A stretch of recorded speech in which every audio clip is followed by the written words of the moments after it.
나랑 조금 안 친한 상사가 이거 좀 해주시겠어요? 이렇게 얘기를 했을 때 해줄까 말까? 해주기 싫은데 이런 마음이 있잖아요. 그런데 좀 친밀한 나랑 친한 상사가 이거 좀 해주시겠어요? 하면 네 해드릴게요. 흔쾌히 해주잖아요. 그런 마음이랑 같다는 거예요. 아니, 요즘 이런 부모님들이 많다는데요. 네, 요즘 허용적인 부모들이 많으세요. 예스만 사용을 하고 노가 없으시거든요. 이러한 아이들은 참을성이 없고 충동적이고 이기적인 아이로 자라요. 그래서 요즘 좀 과한 마음있기를 통해서 어디서든 어떤 장소에서든 때를 좀 많이 쓰는 아이들이 좀 많이 만날 수 있거든요. 보통 건의라는 뜻이 좀 오해의 소지를 일으키기도 하잖아요. 선입견 때문에 건의 있는 부모는 안 좋은 부모가 아닌가요? 라고 생각을 하게 되는 것 같아요. 하지만 건의 있는 부모랑 권위적인 부모는 다른 개념이에요. 오늘 이 개념을 잘 이해를 하시고 육아에 접근을 하셨으면 좋겠어요. 권위적인 부모는 의사결정이 부모한테 있고 너 내 말을 복종해야 돼. 모든 통제는 엄마 아빠가 하는 거야. 라고 이렇게 부모 아래에서 만들게 하는 거고요. 권위 있는 부모들은요. 아이의 자율성을 인정을 해주고요. 적절하게 통제를 해주시고 이끌어주고 도와주는 걸 권위 있는 부모라고 해요. 그래서 권위 있는 부모에서 자란 아이들이 높은 자아존중감이 형성이 되고요. 자기를 믿는 신뢰감이 자라난다고 합니다. 그래서 권위적인 부모가 아닌 우리는 권위 있는 부모가 되어야 합니다. 훨씬 육아하기도 쉽고 훈육하기도 좋아요. 엄마의 권위를 떨어뜨리지 않는 좋은 습관들이 있는데요. 첫 번째, 부모 기준으로 당연히 해야 할 일들은 집안에서 정해주시는 거예요. 기본값을 정하고 집에서는 당연히 해야 하는 일이야. 이거는 해야 하는 거야. 라고 해주셔야 합니다. 지난 시간에 일관성에 대해서 이야기를 하면서 부모의 권위에 대해서 이야기가 나왔는데요. 일관성이게 아이가 해야 하는 일은 그냥 하는 일이야. 기본적인 생활 습관들이 부모가 해주시는 게 아니라 해야 하는 거야. 해야 해 라고 인식을 시켜주세요. 저는 2돌 때부터 아이들이 말귀를 알아듣거든요. 그때부터 기저귀 쓰레기통에 넣어주세요. 양말 빨래통에 넣어주세요.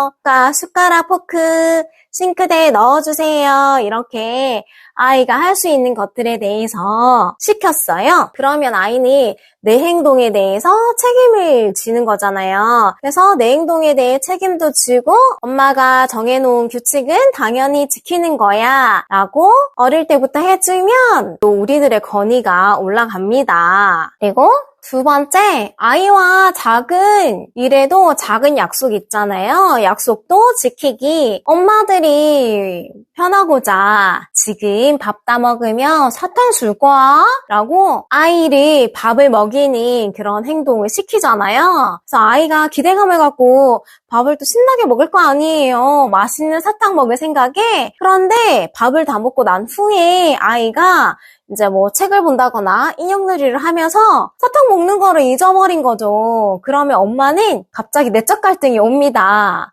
사탕을 조음하러 먹어봤자 몸에 좋지도 않는 거. 그냥 지금 잊고 있으니까 오늘은 주지 말아야지? 라고 했을 때 이런 일들이 작은 거지만 하나씩 쌓이면 아이는 뭐 어차피 엄마 말 믿었는데 아빠 말을 믿었는데 내가 원하는 게 들어지지 않더라, 이루어지지 않더라, 약속이 지켜지지 않더라. 그러면 이런 상황들이 계속 생기면 부모 말을 듣지 않겠죠. 저희도 남편과의 관계에서 남편이 우리 이것만 하고 맛있는 거 먹으러 갈까? 우리 이것만 하고 우리 카페 가자 이렇게 했는데 그래서 남편이 원하니까 도와줬는데 갑자기 남편님이 아니, 그런데 생각을 해보니까 오늘은 좀 가는 거 아닌 것 같아. 라는 일들이 계속 쌓이면 어때요? 진짜 믿을 게 못 되잖아. 너 말을 믿지 않겠어. 이렇게 되는 거잖아요. 우리 아이들도 우리와 같은 마음이라는 거예요. 세 번째, 정서적인 소통, 친하게 지내주세요. 평소에 아이와 편안한 정서적 관계를 유지하는 게 필요하거든요. 마음과 마음이 친해야 그 사람에 대한 믿음도 생길 거 아니에요? 의외로 정서적으로 소통을 하지 않으신 부모님들도 계시더라고요. 그리고 치료 현장에서도 친구들을 처음 만나잖아요. 이 선생님에게 처음 왔는데 안 친한데 선생님 말을 좀 다 들어야겠다는 생각이 들까요? 의구심이 들 수도 있잖아요. 그래서 치료 현장에서도 아이들을 만나면 이제 친밀감 형성을 하거든요. 부모와 아이와의 관계에서도 건의를 세우려면 어떤 신뢰감, 작은 약속도 지키는 거와 함께 평소에 친근하게 친밀한 소통을 잘 해주시는 것도 중요해요. 예를 들어 우리가 직장에 다녀요. 그런데 나랑 조금 안 친한 상사가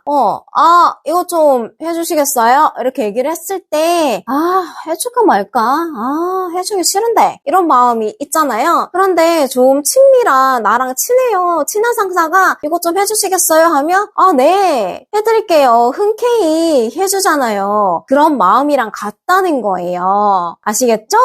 네 번째, 간단한 지시, 명확한 한계를 설정을 해주세요. 지시를 통해서 부모의 권위가 세워지는데요. 어릴 때부터 간단한 심부름과 엄마의 간단한 지시를 통해서 부모의 권위가 쭉쭉 올라간답니다. 엄마 테이프 좀 가져다줘. 엄마 지금 볼펜이 필요한데 볼펜 좀 갖다 줄래? 이렇게 그 상황을 이제 지시 또는 심부름을 시키는 거예요. 그러면 아이는 엄마의 말은 당연히 따르는 거야, 듣는 거야, 이게 되잖아요. 어릴 때부터 너무 끼고만 계시지 말고 아이가 할 수 있는 범위들이 점점 크면서 늘어나잖아요. 그래서 그 범위를 어머니께서 어느 정도 설정을 하셔가지고 이 부분까지는 내가 아이한테 심부름 요구, 지시를 하겠다. 한계를 정해주시고 심부름이라든지 요구를 하시면 돼요. 엄마 돌돌이 좀 갖다 줘. 엄마 지금 볼펜 좀 갖다 줘. 라고 이렇게 지시를 한 아이들은 심부름은 당연한 거고 부모님 말은 들어야 하는 거야 라고 생각을 해요. 과도한 마음읽기와 공감으로 인해. 그리고 또 시대상으로 이제 과잉 부모의 부모들도 많으세요. 이때까지 엄마가 해줬어. 그런데 엄마가 계속 뭘 시키는 거예요. 휴지 좀 갖다 줘. 불 좀 꺼줘. 막 이렇게 하면 아이는 반감이 들죠. 왜 이때까지 해놓고 나한테 시켜? 그거 엄마 일 아니야? 라고 생각을 합니다. 그래서 어릴 때부터 어머니께서 할 수 있는 일을 명확하게 한계를 설정을 해주시고 지시와 요구, 심부름을 해주시는 게 저희의 건의도 함께 챙겨가고 올라갈 수 있다는 거 기억해주세요. 발달 심리학에서 보면 유아기와 아동기는 훈련의 결정적 시기라고 해요. 매우 중요한 시기죠. 그래서 이때 잘 쌓아놓으면 육아도 편해지고 훈육도 편해집니다. 잘 먹힌다는 거죠. 그만큼 엄마의 아빠의 건의도 있고 신뢰도 있고 친밀감도 있기 때문에요. 당연히 엄마 아빠 말은 듣는 거야 라고 되는 거예요. 제가 치료 현장에서 꽤 많은 아이들이 만나보면 부모를 무시하거나 내가 엄마 아빠보다 위에 있어, 나 집에서 왕이라고 하면서 부모님의 말을 들을 가치가 없어요 라고 생각하는 친구도 있더라고요. 제가 만난 초4 남자아이는 또 남자아이들은 점점점 이제 힘이 세지잖아요. 선생님, 우리 아빠요 공부 못해서 지금 저 직업 하고 있잖아요. 아빠한테 배울 점이 하나도 없어요. 아빠 좀 창피해요. 어디 가서 우리 아빠라고 얘기하기가 좀 그래요. 이렇게 부모의 권위가 완전 추락해 있는 부모님들도 있다는 거예요. 너무 슬픈 일이지 않아요? 사랑으로 키웠는데 아이가 저런 생각을 하고 있다니요. 오늘 부모의 권위를 떨어뜨리지 않는 좋은 습관 4가지를 한번 정리를 해보자면, 첫 번째, 부모가 해야 할 일을 당연히 해야 하는 거다라고 정해주셔야 합니다. 그리고 두 번째는 작은 약속, 작은 일에도 약속을 좀 잘 지켜주세요. 신뢰도 중요하거든요. 그다음에 세 번째, 정서적으로 소통을 잘 하시면서 친밀감을 잘 형성을 해주셔야 해요. 그다음에 네 번째, 지시, 요구, 심부름시키기. 그리고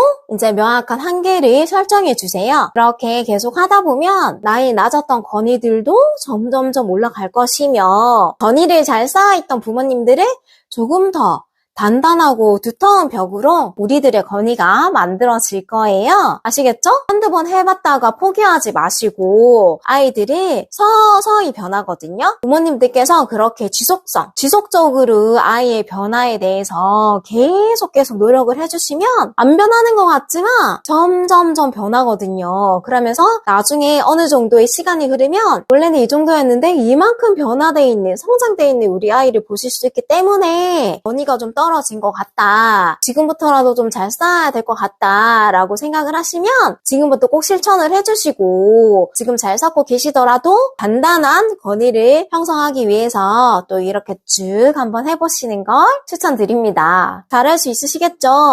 여기서 내 건의는 어떤가? 나는 잘 쌓아놨는가? 한번 테스트 해볼게요. 아이에게 물 한 잔 갖다 줘 라고 했을 때 엄마 하면서 갖다 주는 아이는 네, 건의를 잘 쌓고 계신 겁니다. 하지만 엄마가 해 라고 했을 때 지금부터 다시 앞에 알려드렸던 방법으로 건의를 잘 쌓으셔야 합니다. 그리고 지금 아직 유아기에 아동기에 있는 부모님들이 그런 나의 건의를 잘 빌드업 하셔가지고 잘 쌓아가셔야 돼요.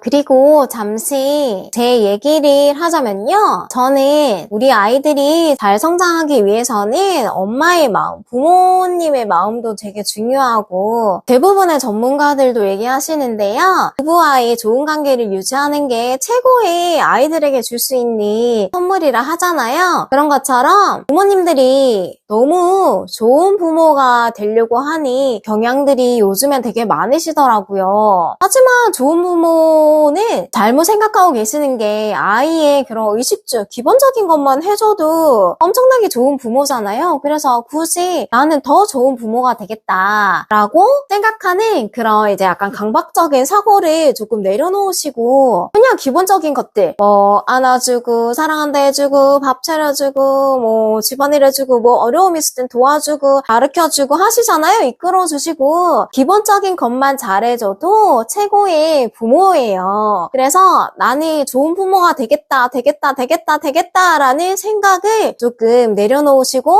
나는 충분히 잘하고 있어. 난 정말 괜찮은 엄마야 라고 이렇게 생각을 하시면서 육아를 하셨으면 좋겠어요. 그래야지 우리 아이들도 엄마의 그 좋은 영향을 그대로 받는 게 또 우리 아이들이잖아요. 영향을 그대로 받으니 그런 좋은 부모에 대해서 사로잡히지 마시고 너무 잘하고 있으니 내 아이도 너무 잘 클 거야 라는 이제 그런 마인드로 육아를 하셨으면 좋겠어요. 여러분들도 충분히 좋은 부모입니다. 아셨죠? 저도 맨날 그렇게 생각하거든요. 근데 또 때로 나 오늘 너무 아이한테 화내고 울린 건 아닌가, 난 정말 나쁜 부모야 라고 생각하는 날도 있죠. 죄책감에 사로잡히는 날도 있지만 거기에 너무 신경 쓰지 마시고 내가 그래도 이 아이를 사랑하잖아요. 기본적으로 사랑은 하고 기본적으로는 챙겨주잖아요. 그러면 됐죠. 부모님으로서 충분히 잘하고 계시다는 거 잊지 마시고 네, 육아를 하시면 좋을 것 같아요. 엄마가 행복해야 아이도 행복하다. 아빠가 행복해야 아이도 행복하다. 아시죠?